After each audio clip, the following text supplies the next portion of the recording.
Salut tout le monde, c'est Gab. Aujourd'hui, je vais te parler de tes options dans la vie. Des fois, on a tendance à suivre le monde autour de nous pour déterminer c'est quoi nos options dans la vie.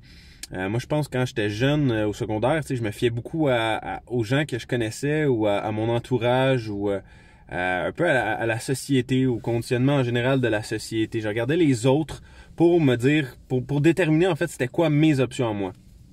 Et maintenant, 10 ans plus tard, je réalise que les options, en fait, sont beaucoup plus grandes que qu'est-ce que tu crois. Souvent, les options sont beaucoup plus larges que qu'est-ce que tu peux penser. Et tout dépend de ta perspective et de ton point de vue et de tes connaissances, de ton expérience ou de ton réseau, des gens autour de toi que tu connais et leur expérience à eux. Et trop souvent, je pense qu'on se fie dans la vie à déterminer c'est quoi nos options pour nous personnellement en regardant ce que les autres font. Et on regarde les autres en étant comme la majorité des gens, 90-95% des gens. Et souvent, ce qui est triste, c'est que dans notre société, on regarde presque 50-60% des adultes ont déjà consommé ou consomment des antidépresseurs et sont pas nécessairement heureux de leur vie. Et ça, c'est une statistique qui est triste pour un paquet de raisons, mais encore plus parce que la majorité des gens vivent ce que Freud appelle a life of quiet desperation. Une vie où est-ce que t'es pas totalement satisfait de ta vie, puis t'es comme un peu déçu, mais tu comprends pas trop c'est quoi tes autres options, fait que tu t'y fais, là, puis t'acceptes un peu la vie pas à ton goût, mais tu te dis, garde, c'est ça la vie, hein. Puis là, souvent, ça vient avec des dictons comme ça, tu sais, le monde sont comme, ah, ben, c'est ça ma vie, moi, c'est comme ça, c'est la vie, tu sais, puis des affaires de même, puis pourquoi on devrait accepter ça? Pourquoi on devrait se dire que ça, c'est une option d'accepter comme d'être moyennement satisfait de ta vie, tu sais? Mais 90% des gens, souvent, c'est ce que Earl Nightingale dit dans son livre là, The Strangest Secret in the World. 90% des gens ne finissent pas leur vie comme ils pensaient qu'ils allaient finir. À 20 ans, ils partent leur vie puis ils se disent ils ont beaucoup d'ambition puis des rêves puis des objectifs puis finalement, mais plus la vie avance, plus ils trouvent c'est difficile d'atteindre ces objectifs-là puis c'est pas ce que je pensais puis bon ben regarde finalement je vais me contenter de peu. Tu sais, puis c'est correct aussi, mais si te contenter de peu te rend vraiment heureux, c'est parfait comme ça. Mais si te contenter de peu te rend pas vraiment heureux, ça c'est pas correct. Ça, il faut que tu changes ça. Il faut que tu changes ta façon de voir la vie, puis faut que tu regardes c'est quoi tes options réellement. Et pourquoi je te parle de ça, c'est parce que justement, aujourd'hui, avec du recul, je comprends que mes options, c'est pas ceux de la majorité des gens, puis on devrait pas regarder ce que les autres font pour déterminer notre vie.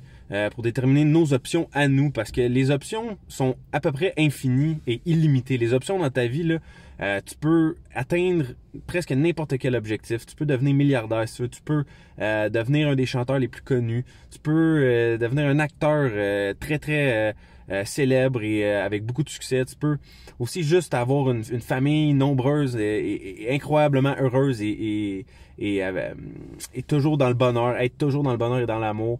Tu peux, c'est ça, avoir une ferme si ça te tente. Tu peux faire n'importe quoi que tu imagines dans ton cerveau et que tu crois que tu peux réaliser, tu peux le faire. Et c'est important de reprendre conscience de ça, que peut-être que présentement, la vie que tu vis, c'est que tu t'es fié à ce que les autres font, puis tu t'es dit ça, si les autres font ça, c'est parce que c'est ça qui est possible pour moi. Et tu t'es dit, ben les autres ont des salaires à peu près normaux, entre 50 et 100 000. Tu sais, ça, c'est à peu près la moyenne des salaires à notre époque. Et tu t'es dit, ben c'est ça qui est normal. Donc pour moi, je m'attends à faire 50 000, tu sais, ou 40 000 ou 60 000 et je serais content. Mais peut-être qu'il y a une autre option qui peut être de faire 150, 200, 300 000. Ça veut pas dire que tu vas être plus heureux, mais c'est une option. Tu sais, puis il faut juste voir la vie en fonction de tes options qui sont possibles pour toi et si ton rêve, supposons comme moi, c'est d'être en business, c'est de créer des entreprises qui ont un impact sur le monde positif et de faire beaucoup d'argent en même temps aussi, d'avoir beaucoup de liberté, d'accès à des ressources. Ben tiens-toi avec des gens qui veulent cet objectif-là et des gens qui ont beaucoup d'argent déjà aussi, qui ont des entreprises qui ont beaucoup d'impact présentement et tu vas voir que leurs options peut être ton option aussi. Et c'est en te tenant avec des gens comme ça que tu peux voir réellement c'est quoi les vraies options. Parce que si tu te tiens juste avec des gens qui travaillent avec des jobs normaux, puis tu veux avoir une entreprise florissante et qui obtient beaucoup de succès, ben tu vas te dire mais mes options sont peut-être limitées parce que tu te tiens avec des gens pour qui leurs options sont limitées par rapport à ton objectif à toi. Puis encore là, je tiens à mettre de l'emphase sur le fait qu'il n'y a pas un des deux qui est mieux. Il n'y a pas une... tu sais, c'est pas nécessairement meilleur avoir une entreprise. C'est pas nécessairement être moins bon ou meilleur avoir un job. Tu sais, tout dépend de toi et de c'est quoi tes objectifs à toi.